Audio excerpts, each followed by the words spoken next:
तो आप लोग कैसे हैं। तो आज हम लोग जानेंगे किसके बारे में, मृदा के बारे में, सॉइल के बारे में जानेंगे। किसके बारे में जानेंगे? मिट्टी के बारे में, सॉइल के बारे में हम लोग आज जानेंगे, बिल्कुल शॉर्ट तरीके से, जो एग्जाम के लिए क्या होता है, इंपॉर्टेंट होता है। आइए हम लोग जानते हैं सॉइल के बारे में। मृदा, भारत में कौन कौन से क्षेत्रों में कितना मिट्टी पाया जाता है और कौन कौन से मिट्टी पाया जाता है, यह हम लोग देखेंगे। पहले देखेंगे हम लोग काली मिट्टी। काली मिट्टी कहाँ पाया जाता है? काली मिट्टी भारत के महाराष्ट्र और कर्नाटक के क्षेत्रों में देखा जाता है। काली मिट्टी का दूसरा नाम रेगूर मिट्टी है। काली मिट्टी को ही क्या कहा जाता है? रेगूर मिट्टी कहा जाता है।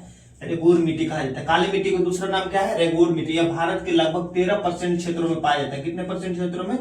यह भारत के लगभग 13% क्षेत्रों में पाया जाता है। यह क्या कपास की खेती के लिए महत्वपूर्ण होता है। काली मिट्टी कपास की खेती के लिए महत्वपूर्ण होता है। अब हम लोग देखेंगे लेटराइट मिट्टी। लेटराइट मिट्टी भारत के कितने परसेंट क्षेत्रों में पाया जाता है? यह भारत के लगभग 10% क्षेत्रों में पाया जाता है। लेटराइट मिट्टी मुख्य रूप से केरल और कर्नाटक के क्षेत्रों में पाया जाता है। केरल और कर्नाटक के क्षेत्रों में पाया जाता है कौन? लेटराइट मिट्टी। यह काजू की खेती के लिए महत्वपूर्ण होता है। किसकी खेती के लिए?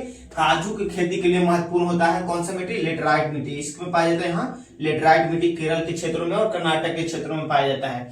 अब हम लिखेंगे मरुस्थलीय मिट्टी। कौन सा मिट्टी? मरुस्थलीय मिट्टी मुख्य रूप से राजस्थान के क्षेत्रों में पाया जाता है। राजस्थान और गुजरात के कच्छ के क्षेत्रों में पाया जाता है। राजस्थान और गुजरात के कच्छ के क्षेत्र में, गुजरात के ये वाला क्षेत्र को कच्छ कहा जाता है। कच्छ के क्षेत्रों में और राजस्थान के क्षेत्रों में, यहाँ राजस्थान और गुजरात के कच्छ के क्षेत्रों में पाया जाता है। कौन सा मिट्टी? मरुस्थलीय मिट्टी। यह भारत में लगभग 4 से 5% पाया जाता है। कितने? 4 से 5% क्षेत्रों में कहा पाया जाता है मृदा मरुस्थलीय मिट्टी। यह ज्वार बाजरा की खेती के लिए महत्वपूर्ण होता है। किसके लिए? ज्वार बाजरा की खेती के लिए क्या होता है? मरुस्थलीय मिट्टी प्रसिद्ध होता है। अब हम लोग देखेंगे कौन सा मिट्टी? पर्वतीय मिट्टी। कौन सा मिट्टी? पर्वतीय मिट्टी मुख्य रूप से जम्मू कश्मीर, लद्दाख और उत्तराखंड और हिमाचल प्रदेश के क्षेत्रों में पाया जाता है और इधर सिक्किम और अरुणाचल प्रदेश के क्षेत्रों में देखा जाता है। कौन सा मिट्टी? पर्वतीय मिट्टी। यह भारत के लगभग 10% क्षेत्रों में पाया जाता है। कितने परसेंट? 8% क्षेत्रों में, 8% क्षेत्रों में पाया जाता है। कौन सा मिट्टी? पर्वतीय मिट्टी। यह सेव और नाशपाती की खेती के लिए महत्वपूर्ण होता है। कौन? पर्वतीय मिट्टी। सेव, नाशपाती और चाय की खेती के लिए क्या होता है? महत्वपूर्ण होता है पर्वतीय मिट्टी। कौन कौन से क्षेत्रों में? जम्मू कश्मीर, लद्दाख और उत्तराखंड, हिमाचल प्रदेश, सिक्किम और अरुणाचल प्रदेश के क्षेत्रों में देखा जाता है। कौन? पर्वतीय मिट्टी। अब हम लोग देखेंगे कौन सा मिट्टी? लाल मिट्टी देखेंगे। कौन सी मिट्टी? लाल मिट्टी। भारत के लगभग 18% क्षेत्रों में पाया जाता है। कितने क्षेत्रों में? 18% क्षेत्रों में पाया जाता है लाल मिट्टी। लाल मिट्टी में बहुत ही ज्यादा मात्रा में क्या मिला? खनिज पाया जाता है। लाल मिट्टी में बहुत ज्यादा मात्रा में क्या पाया जाता है? खनिज पाया जाता है। यह महाराष्ट्र और तमिलनाडु और आंध्र प्रदेश के क्षेत्रों में क्या किया जाता है? देखा जाता है। कौन सी मिट्टी? लाल मिट्टी।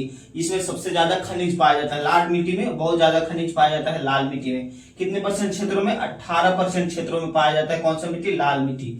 अब हम लोग देखें कौन सा मिट्टी? जलोढ़ मिट्टी। जलोढ़ मिट्टी भारत में सबसे ज्यादा क्षेत्रों में पाया जाता है। यह भारत के लगभग 43% क्षेत्रों में पाया जाता है। कौन सा मिट्टी? जलोढ़ मिट्टी। जलोढ़ मिट्टी मुख्य रूप से यूपी, बिहार के क्षेत्रों में देखा जाता है। यहाँ बिहार, यूपी के क्षेत्रों में क्या किया जाता है? देखा जाता है। पंजाब और हरियाणा के क्षेत्रों में भी पाया जाता है। कौन सा मिट्टी? जलोढ़ मिट्टी। भारत के लगभग 43% क्षेत्रों में पाया जाता है। इसमें धान और गेहूं की खेती होती है। कौन सी खेती? धान और गेहूं की खेती मुख्य रूप से होती है। कौन सी मिट्टी में? जलोढ़ मिट्टी में। धान और गेहूं खेती के लिए क्या होता है? प्रसिद्ध होता है जलोढ़ मिट्टी में। आई होप आप लोग समझ गए होंगे मृदा के बारे में, सॉइल के बारे में। तब तक के लिए धन्यवाद। जय हिंद।